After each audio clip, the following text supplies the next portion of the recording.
Du coup, passons maintenant à la deuxième chronique, celle de Maïté. Est-ce que cette guerre des générations, est-ce qu'elle peut avoir lieu sur les réseaux sociaux? Est-ce qu'il y a une fracture dans l'usage de ces réseaux sociaux aujourd'hui en tant que nouvel espace d'expression politique? Alors oui, effectivement, j'ai essayé de répondre à cette question. Alors il y a plusieurs types de fractures. Donc la première, elle est liée à l'équipement et aux facultés d'adaptation, voire d'apprentissage. Donc en 2013, l'INSEE a indiqué que seuls 23% des plus de 75 ans étaient équipés d'un ordinateur, alors que les moins de 30 ans étaient équipés à 90%. Donc ça, c'est un premier point, donc l'équipement et les capacités d'apprentissage, parce qu'on sait qu'à partir de 40 ans, je vais vexer personne, hein, j'ai plus de 40 ans également, les capacités d'apprentissage, voire d'adaptation, déclinent. Donc effectivement, c'est un point de fracture. Il y a également un autre point qui est lié, lui, à l'usage. Donc l'usage, pour les plus de 60 ans, il s'agit essentiellement de pouvoir envoyer des mails, consulter des informations pratiques, lire la presse, consulter la météo, etc. L'utilisation des réseaux sociaux ne vient qu'en 4e position de l'usage sur les réseaux sociaux. Donc on a une fracture qui a quand même été réduite suite à la révolution des smartphones. Aujourd'hui, une étude anglaise de 2014, qui peut facilement être transposable en France, indique que 2/3 des adultes sont équipés d'un téléphone intelligent, donc les smartphones. Et donc la généralisation de ces smartphones, elle est devenue aujourd'hui l'équipement principal pour se connecter à Internet.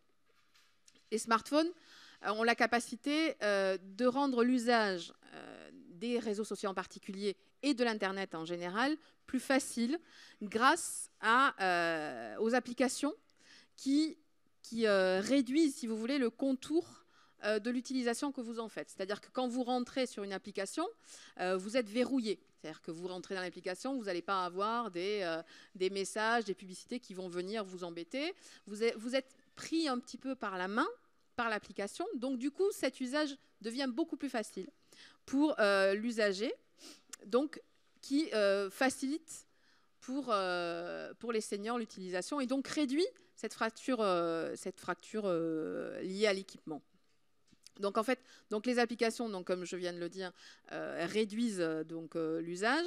Alors, de plus en plus, les applications déclinent, et cet usage décline, parce que les jeunes générations, elles, préfèrent aller directement sur Internet via les smartphones, en dehors des applications. Parce qu'effectivement, ce qui va être facilité pour les seniors va handicaper les juniors, enfin, les plus jeunes, qui préfèrent ne pas être verrouillés par une application. Donc, du coup, les jeunes générations préfèrent surfer sur Internet en direct, sans passer par une application, contrairement à leurs aînés qui sont rassurés par le cloisonnement qui sont offerts par ces dernières. Donc, l'usage des baby boomers sur les réseaux sociaux.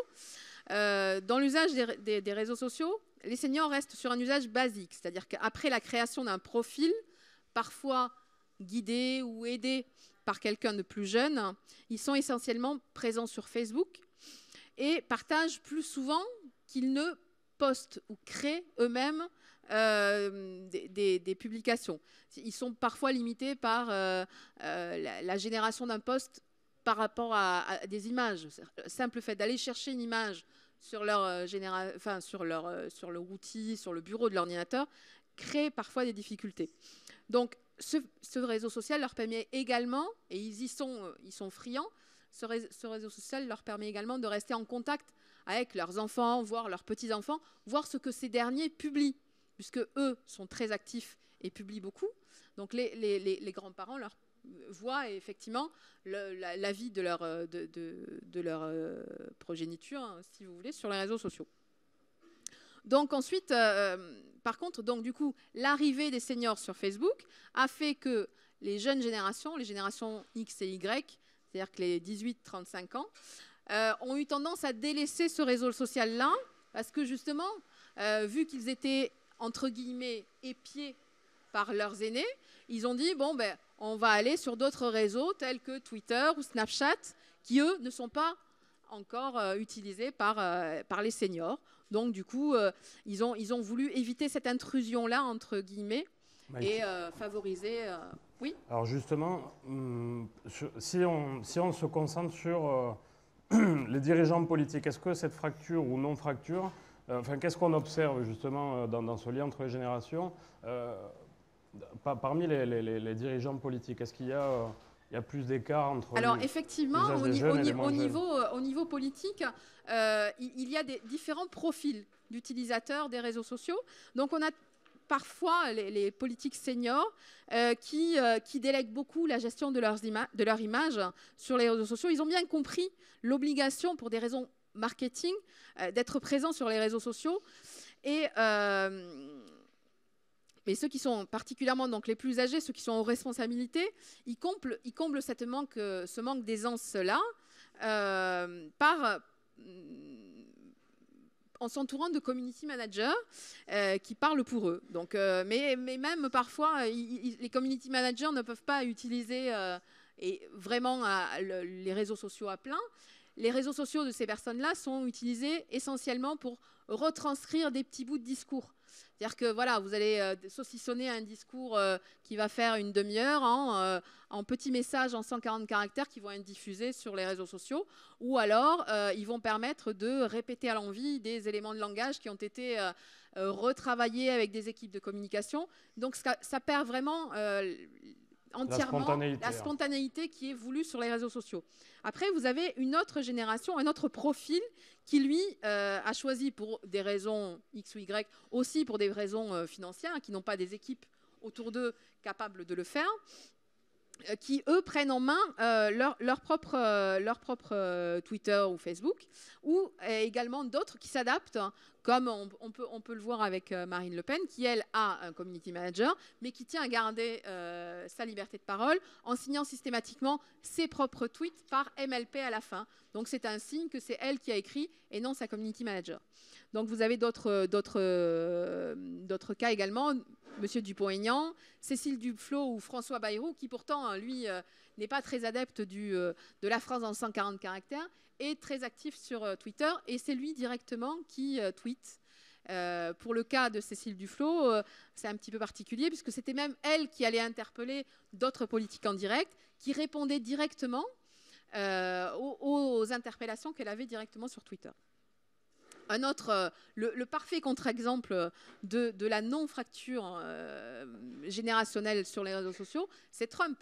Trump, il est le parfait contre-exemple. C'est le champion de toute catégorie de la discipline qui, à 70 ans, utilise Twitter comme un moyen d'expression privilégié pour garder un contact sans filtre, sans le filtre des médias, avec son électorat.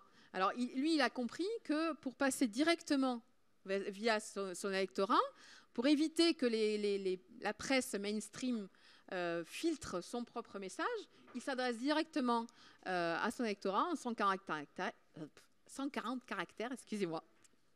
Et ensuite, on voit également la guerre du hashtag. C'est-à-dire que les politiques, ils passent leur temps avec leurs communicants à tenter désespérément de garder la main sur les éléments de langage en définissant eux-mêmes des hashtags comme primaire citoyenne, par exemple, qui a rapidement été remplacé par primaire de gauche, mais également le soir du premier tour par hashtag primaire de la triche. Voilà, ça ne s'invente pas. Ça a été un des tweets tendance.